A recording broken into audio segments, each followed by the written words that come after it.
Nii, tervist hea kanali vaataja. Et lööme rinnal lahti. et täna jälle kahe mehega stuudios. Tere tulemast stuudiosse, Argo. Tere tulemast, Tõnu. Ja ma olen teinud Fälgniven A1-st video, kus ma võrdlen teda Gold Steel SRK-ga ja põhimõtteliselt, kes on seda videot näinud, siis ega ma nüüd liiga leebelt sellesse SRK-sse võib-olla seal ei suhtunud. Ega ma täpselt isegi enam ei mäleta, aga ütleme niimoodi, et täna ma pean teda nagu üsna haledaks A1 klooniks tegelikult. Püüdlus olla ka sama ilus ja hea ja tark, aga ühesõnaga läks tal vähe kehvasti ja ma olen kahjuks neid Gold Steel SRK-sid näinud päris mitmeid ilma suurema vaevata täitsa lagunemas. Aga miks me just täna sellest A1-st kahe mehega tahame rääkida, see on see, et meil on mõlemal vist päris pikaajaline isiklik suhe Fälgniven A1-ga. Jah, ja positiivne suhe. Just, nagu täpselt. Et see A1 on tegelikult ju kõrvale tõrjunud nii mõnegi teise siis noa, kas siis brändi või noa toote. Et ja just tänu sellele, et ta toimetabki väga hästi. Ülihästi ma ütleks niimoodi, et jah, et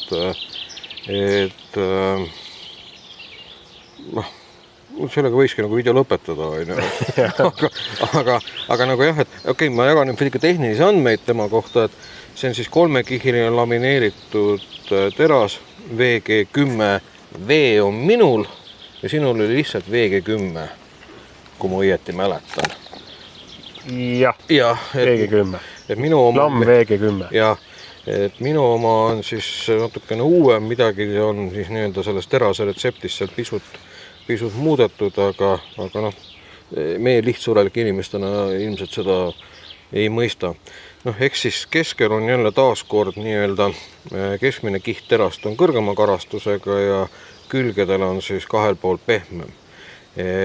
Noa siis seda karastusaste on 59 HRC, mis siis tähendab seda, et seda nuga veel kannatab kenasti ka kivi peal teravaks saada. Küll, jah, nühkima peab, vaeva peab ja kindlasti ei ole mõtet seda nuga rüvetada mingisuguse 2-3 eurose luisuga ehituspoest, vaid ikkagi paluks kohelda teda väärikalt ja mingit Jaapani vesikivi peale panna või midagi sellist. Teemaplaat samuti väga hästi sobib, saab veel kiiremini selle töö ära tehtud. Ja loomulikult, nagu meil mõlemal on Worksharpi lint teritaja. Siis selle peale on lust teritada. Jah, täiesti. Ja selle karastusastme juures ta väga hästi hoiab ka tera. Et ei lähe üldse kiiresti nüridaks. Et jah, tegemist ta vist on isegi ametlikult Rootsi armee ellujäämisnuga, kui ma õieti mäletan midagi. Jah, nad seal oma kodulehel kirjutavad, et kas ta on sõduri ellujäämisnuga või siis armee ellujäämisnuga, et kas ta nüüd ametlikult nüüd ka armee nuga on, et seda ma ei julge väita, aga jah, siuke armee ellujäämisnoa kategooria toode ta on disainitud, tehtud. Aga lammutab ja lõikab ta igatahes äärmiselt meeldivalt ja minu jaoks kõige selline meeldiv on tema ongi see, et ta on üsna paks teras, 6 millimeetrit. Ja samas on ta, minu on see kogemus olemas, kus oli ühel üritusel siis see suur vinnutatud mingisugune kints söke võimas. Ja siis sai temaga niimoodi sealt pealt sökse paberõhukesi viilakaid võetud ja täitsa ilusti tegi seda ja täna me teeme ilmselt väikse demonstratsiooni esinemise ka, et tuua natuke välja tema võimekust, aga ta on ka täpselt see riistamaa, mis metsas peaaegu väikest kirvest asendab niimoodi, et kui sa lähed matkama ja kaalud, kas ma võtan nüüd kaasa selle A1 või näiteks 0,5 kilose massiga kirve, siis mina jätaks kirve koju, kus oli A1 kaasas, et vaja ei ole. mis sina taga lammutanud oled, sa oled ka ju igasugu asju teinud? Ja mina olen ka proovinud taga pakku lõhestada ja siis ka lokitada ja süüa teha, et fantastiliselt lõikab nii kala, liha, et anna ainult ette väiksemad kondid, ammustab krõbinal läbi, et tõesti sihuke positiivne leid, et kui alguses paks tera nagu ehmatas ära, et mida see ka üldse teeb või lõikab, eks ole, et nii paksu teraga nuga, et see ju ei lõika mitte midagi, et või määrimiseks ta võib-olla kõlbab. Aga tegelikult, kui sellega toimetama sai hakatud, siis minul näiteks jäiki 2 nuga kasutusest välja. Töötuks jah, et üks oli näiteks võitlusnuga Kabar USMC, et see sai ostetud, et just selle ideega, et oleks üks siuke suur pika teraga nuga ja noh, ta ei leidnud algusest peale kuidagi seda kasutust ja siis sinna kõrvale tuli siis Peltoneni sissipuuko kiilprofiiliga, et see hakkas siis ka juba siis Kabarile kandadele astuma, et ka Kabaris neid väikseid töid ära võtma ja kui tuli nüüd A1, siis jäid mõlemad täiesti töötuks, vedelevad kuskil kasti põhjas ja see A1 on selle koha auga ära võtt. Laiutab täiega, ütleme. Laiutab täiega. Küll ma räägin oma natuke ka tõrjutud lastest siis, et küll ma ostsin Park River Bravo 1.5, hiljem kui A1, natuke selle lootusega, et ehk on parem, sellepärast, et on põhimõtteliselt 2 korda kallim. Siis võiks öelda, et on parem. Ja mis ma nüüd sain? Ma saingi selles mõttes tõesti paremast terasest noa, võib olla isegi pisut parema geomeetriaga, topelt kallima, väga ilusa käepidemega, seda peab kohe näitama.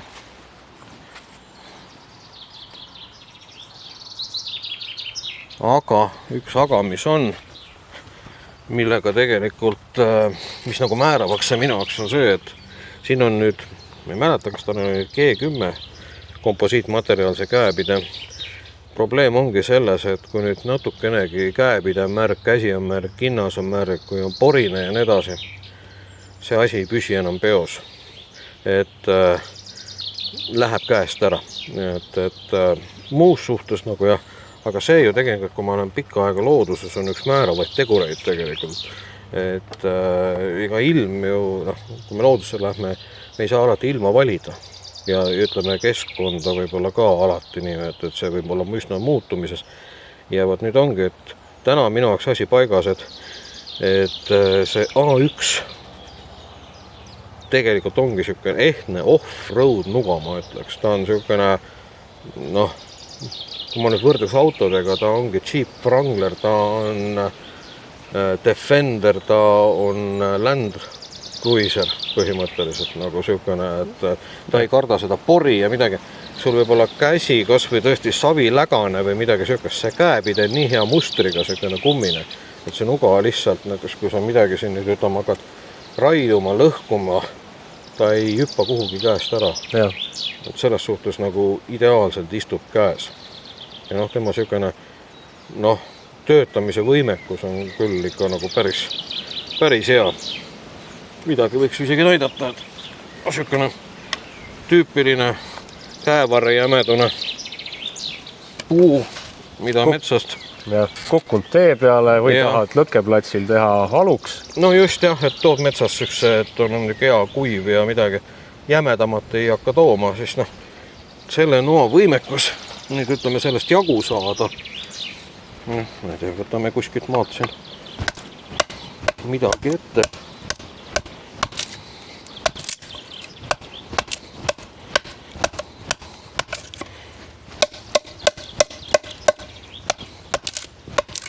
Närib tead nagu kobras. Võib-olla ma ei tea, kas kobras nii kiire on. Sa oled näinud kobrat puud närimus? Ikka. Ja.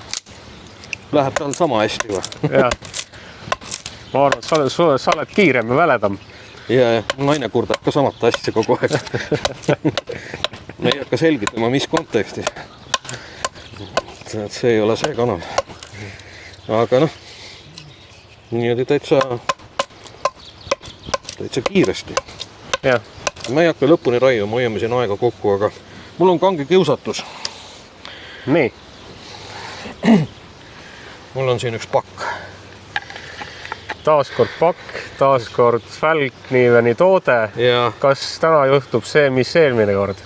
Näis, eks sa pead silmas seda eelmist korda, kus üks Fälkniven läks pooleks, on ju? Jah, jäi pakku. Ei pakku. Kohe saame teada, praktika on tõe kriteerium. Et ütleme niimoodi, et see pakk võiks olla sentimeeter läbimõõdus väiksem. Aga meil ei ole valida. Meil ei ole valida, meil on see, mis on. Meil on see, mis on. Ja vaatame.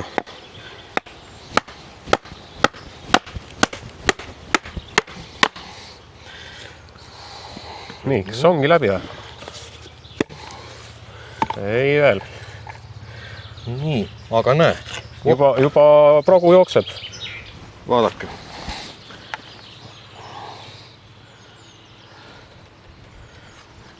Ja see on tänu sellele, et ta on 6 mm paks ja ta on konveks ehk sisuliselt nagu puu lõhkumiskirves. Just.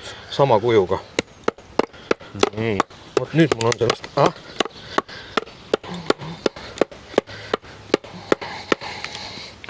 See on nagu see, et hakkad eputama ja hakkavad asjad juhtuma. No nii. Nii, raks käis ja ongi pooleks. Ja ongi pooleks.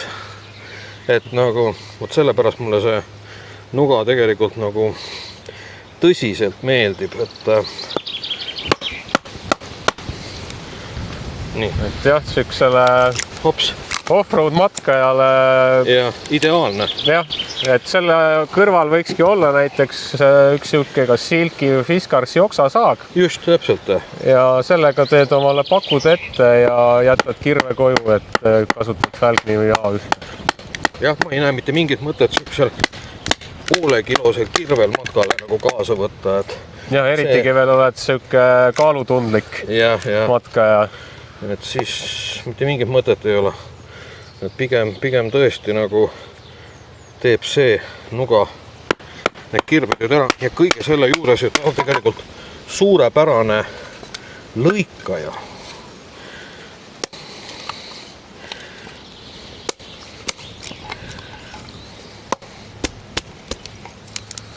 Sest jah, sellise suure noaga sa lõikad ikkagi neid töid, mida sa enam kirvega ka ei tee.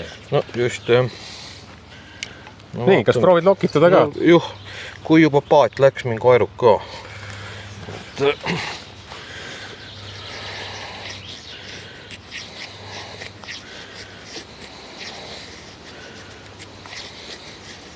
Noh, mõnusad sellised õhukesed, hästi krussis lokid tulevad. Et sellistega on nagu lõket päris hea süüdata. Lust ja fantast, jah. Ja.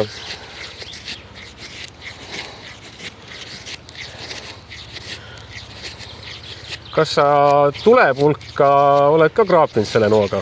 Tead, olen ära proovinud, aga ma ütlen ausalt, et mina olen täna jõudnud oma vaimses küpsuses sinnamaale, et tulepulga kraapimiseks peab olema tegelikult eraldi riist.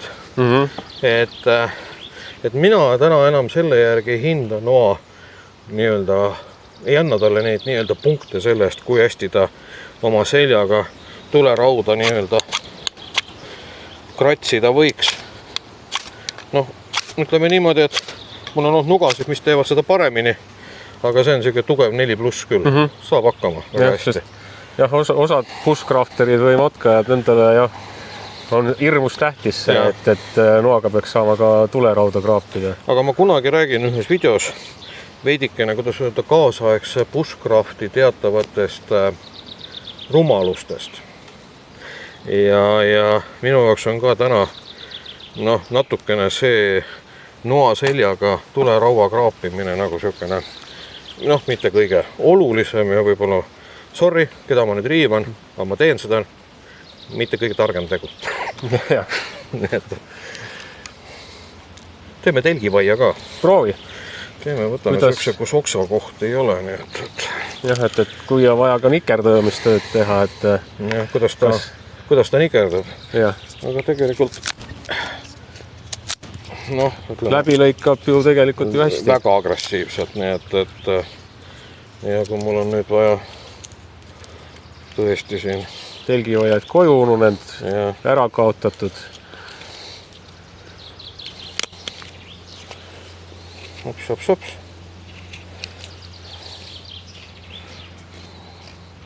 Selles mõttes on huvitav jah, et reeglina nii suurte nugadega igasuguseid selliseid asju ei ole väga mugav teha. Ja ma mõistan ausalt, ma teeks ka seda praegu hoopis näiteks parema meelega Fälgniemen Taiga Forestiga või Fälgniemen F1-ga. Aga ilusti. Mitte midagi ei ole. Ta suurepäraselt jookseb pikipuidukiudusid, ristipuidukiudusid. Siin võib ju korra proovida, võtame, mul on siin kasepuud ka, et ilma probleemita. Jah, et ütleme niimoodi, et teoreetiliselt spekuleerime. Teoreetiliselt mõnes mõttes võibki olla tegemist nagu looduses viibimise seisukohalt võib-olla maailma ühe kõige parema noaga. Mina tunnistan ausalt, mina hetkel sellest noast oma subjektiivse arvamuse kohaselt paremat ei tea. Jah, sellises mõõte terapikkustes ja nii edasi, et ka minul ei ole jäänud ette ja nagu ma ennemgi näitasin siin, et minul see üks nuga on jätnud tegelikult siin päris mitu nuga on tööta jätnud, et täiesti, et võtan selle ja võtan midagi väiksemat ja tegelikult selline laagrielu on mul kaetud. Ilmselt inimeste jaoks on praegu see jutt läinud jube roosaks, imal magusaks, et see on nagu sädelev ükssarviku peer, et ainult kiidame. Kas sul tuleb midagi, mida sa võiksid tema puhul ka kritiseerida? Arvestades nüüd ta hinnaklassi, eks ole, ta on selline 200 eurot pluss. Reeglina mingi 230 millegi. Jah, 30-50 oleneb, kus teda leida. Siis ütlen, võib-olla see käepidem ilu võib-olla jääks soovida. Aga samas ta on jällegi selline väga praktiline käepide, et see jällegi kaalub jälle selle üle minu silmis. Mul kogemus kaalub selle üle seepärast, et mul on neid 2 tükki ja ma lasin teha meistril Mikartast käepideme, mis on täpselt minu käe järgi ja ongi mugav, super. Ja ma ütlen ausalt, kui mul on vaja pikemalt töötada, siis ta meeldib mulle isegi rohkem kui originaalkäepide. Aga miks ma pean oma liigutust valeks, sellest ma pean eraldi video tegema. Kui ta saab märjaks, ta ei püsi korralikult peos. Ta ei ole nagu seda kindlat tunnet ja nii edasi. Järgmine asi on ka see, et Mikarta on raskem, ta muutis üldnoa massi suuremaks, mis on selle noa puhul niigi suur, on ju. Nii et ütleme, et see on sisuliselt, kui ma läksin maasturit omale ostma ja mul oli korralikult kärnased sellised all-road all terrakan nii-öelda refid all või midagi söökest. Ja siis ma lasin omale panna nii-öelda sellele maasturile siledad sellised suvised asfaldirefid alla, et 4 vedu ju ja kõik ja säilis ja kõik töötab ja kindlasti mingis pasas ta ronib ka teistest paremini, aga jääb kinni lõpuks. Aga kui näiteks mingisugune tugevam kinnas kätte panna, siis see, ütleme, ta ütleks, et ta on siis see käepidem peenik, aga ta saab, ütleme, mõnusamaks suuremaks. Ja, see on küll variant. Või üks variant, mis ka võib-olla võiks teema olla, vaata, siin laskesportlased panevad oma püstolitele nagu selline teip on, mis on selline, nagu ka selline krobeline või selline, et käsi paremini haakuks, et seda teipi saab osta, et käid mõned tiirud taga niimoodi, et kunstlikult viid võib-olla seda käepidet veidike nagu avaramaks. Aga kui mina nüüd tooks välja ühe selline, aga see on puhtalt subjektiivne miinus. See tegelikult, siin pole mitte ühtegi etteheidet disainile ja nii edasi ja tootjale. Mina ei kanna teda, väga harva ma kannan teda niimoodi statsionaarselt vöö peal, tema kaalu tõttu. Et ta on see nuga, mis pigem on mul käepärast, on seal kuskil seljakoti küljetaskus. Või autos või? Jah, et ta on käeulatuses, aga ma eelistan vöö peal kanda lühemat nuga ja kergemat nuga. Jah, siuke igapäeva kandmise nuga ta ei ole. Noh, isegi kui ma lihtsalt näiteks lähen ala reede, laupäev, pühapäev metsa kämpima ja nii edasi, et siis jah, see on ta mul ka nii-öelda nagu. Öö peal on siuke lühem tera näiteks F1 ja see Taiga Forester ja see on siis pigem seal. On käeulatus. Just. Aga kui nii võtta, siis isegi see ei ole ju mitte tema miinus. See on lihtsalt minu kiiks. Just. Mina tea, on sul midagi tema kohta veel lisada? Ei, praegu ei meenu. Et... tal on tuped, jaa. On siis kolme nägu ja tegu tupesid. Et siin alguses korra üritasime näidata ka, et tulen lähemale. Õige siis luksuslikumas versioonis on talle võimalik lisana saada. Võib-olla isegi kohe otse ka võimalik osta sellise nahast tupega, mis on tegelikult väga kena ausalt öeldes ja sükene, on näha siit seda kvaliteeti pritsib nii-öelda iga silmakaares. Näita sina, mis see esimene algne nüüd on. Esimene algne siis tupe, millega nad tulid. Et nüüdseks vist see tupe on neil mängust välja jäänud. Et nüüd neil on siis see järgmine plastikust. Ja see on nüüd sükene, mis täna on saada, et sellel on võimalik siis nii-öelda kinnitada ka nuga nende aasade kaudu kuhugi. Siin on, kui näha, siis siin avas on siin on siuke pesa, kus on noa see sõrmekaitse läheb sisse ja siin on siis dubleeritud nagu noa lukustussüsteem. Et üks on siin see, nuga ilma välja ei tule. Kui seda taha ei tõmba, tõstad noa üles, näete. See, niimoodi. Sõrmekaitse tõuseb siit pesast välja ja siis saad alles noa kätte. Ja mis on veel nüüd erinevus eelmise põlvkonna ja selle vahel, on see, et ma ei hakka isegi praegu seda lukustit siin kasutama. Nuga ei praegu koliseb, võt see asi siin vastu. Et nuga ei lärma, aga sina, kui paned selle juurde, see on see muusikaline instrument, mis tekitab, mingid rütmi tekitada. Yeah. Nii et selline see A1 video sai ja siin 2 mehega oleme sellel arvamusel, et tõenäoliselt on tegemist maailma kõige parema metsanoaga. Jah. Siiamaani, kuni me pole veel paremat leidnud vähemalt. Täpselt. Jah. Aitäh meid vaatamast. Subscribe'ige see kanal ja nii edasi. Läb, on. Ja kui enne ei näe kuule, siis raudselt järgmises videos. Kõik ilusat.